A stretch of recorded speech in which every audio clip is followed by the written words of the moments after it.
Hello and welcome. In this video, we'll learn a machine learning method called logistic regression, which is used for classification. In examining this method, we'll specifically answer these three questions. What is logistic regression? What kind of problems can be solved by logistic regression? And in which situations do we use logistic regression? So let's get started. Logistic regression is a statistical and machine learning technique for classifying records of a dataset based on the values of the input fields. Let's say we have a telecommunication dataset that we'd like to analyze in order to understand which customers might leave us next month.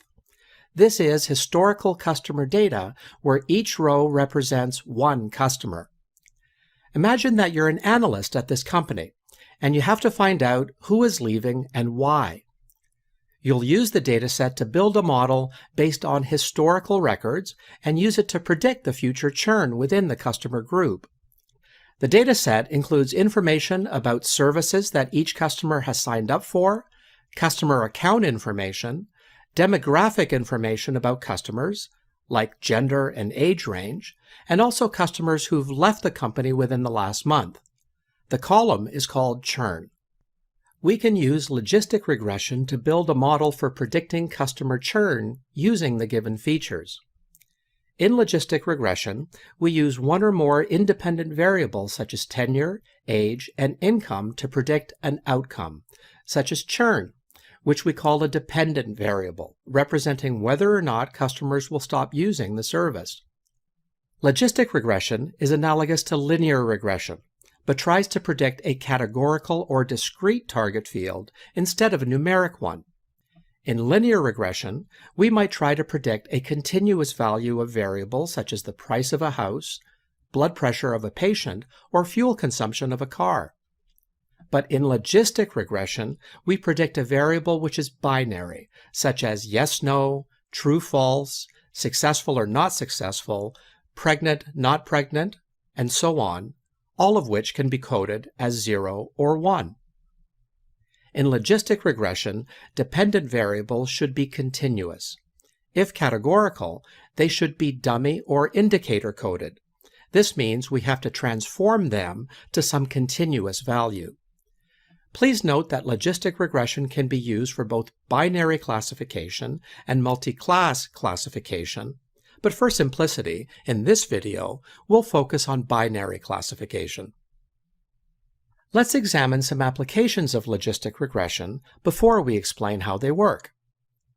As mentioned, logistic regression is a type of classification algorithm, so it can be used in different situations. For example, to predict the probability of a person having a heart attack within a specified time period, based on our knowledge of the person's age, sex, and body mass index. Or to predict the chance of mortality in an injured patient, or to predict whether a patient has a given disease, such as diabetes, based on observed characteristics of that patient, such as weight, height, blood pressure, and results of various blood tests, and so on. In a marketing context, we can use it to predict the likelihood of a customer purchasing a product or halting a subscription, as we've done in our churn example. We can also use logistic regression to predict the probability of failure of a given process, system, or product. We can even use it to predict the likelihood of a homeowner defaulting on a mortgage. These are all good examples of problems that can be solved using logistic regression. Notice that in all these examples, not only do we predict the class of each case, we also measure the probability of a case belonging to a specific class. There are different machine algorithms which can classify or estimate a variable. The question is, when should we use logistic regression? Here are 4 situations in which logistic regression is a good candidate. First, when the target field in your data is categorical or specifically is binary, such as 0, 1, yes, no, churn or no churn, positive, negative, and so on. Second, you need the probability of your prediction. For example, if you want to know what the probability is of a customer buying a product. Logistic regression returns a probability score between 0 and 1 for a given sample of data. In fact, logistic regression predicts the probability of that sample, and we map the cases to a discrete class based on that probability. Third, if your data is linearly separable. The decision boundary of logistic regression is a line, or a plane, or a hyperplane. A classifier will classify all the points on one side of the decision boundary as belonging to one class, and all those on the other side as belonging to the other class.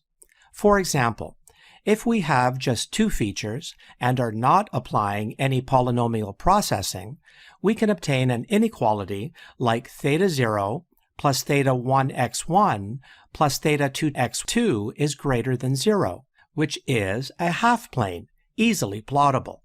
Please note that in using logistic regression, we can also achieve a complex decision boundary using polynomial processing as well, which is out of scope here. You'll get more insight from decision boundaries when you understand how logistic regression works. Fourth, you need to understand the impact of a feature. You can select the best features based on the statistical significance of the logistic regression model coefficients or parameters. That is, after finding the optimum parameters, a feature x with the weight theta 1 close to 0 has a smaller effect on the prediction than features with large absolute values of theta 1.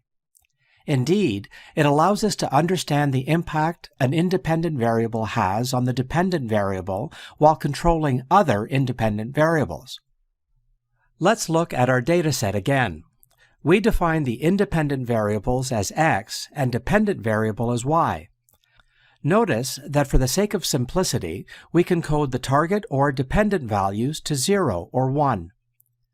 The goal of logistic regression is to build a model to predict the class of each sample, which in this case is a customer, as well as the probability of each sample belonging to a class. Given that, let's start to formalize the problem. X is our data set, in the space of real numbers of m by n, that is, of m dimensions or features and n records. And y is the class that we want to predict, which can be either 0 or 1. Ideally, a logistic regression model, so-called y-hat, can predict that the class of the customer is 1, given its features x. It can also be shown quite easily that the probability of a customer being in class 0 can be calculated as 1 minus the probability that the class of the customer is 1. Thanks for watching this video.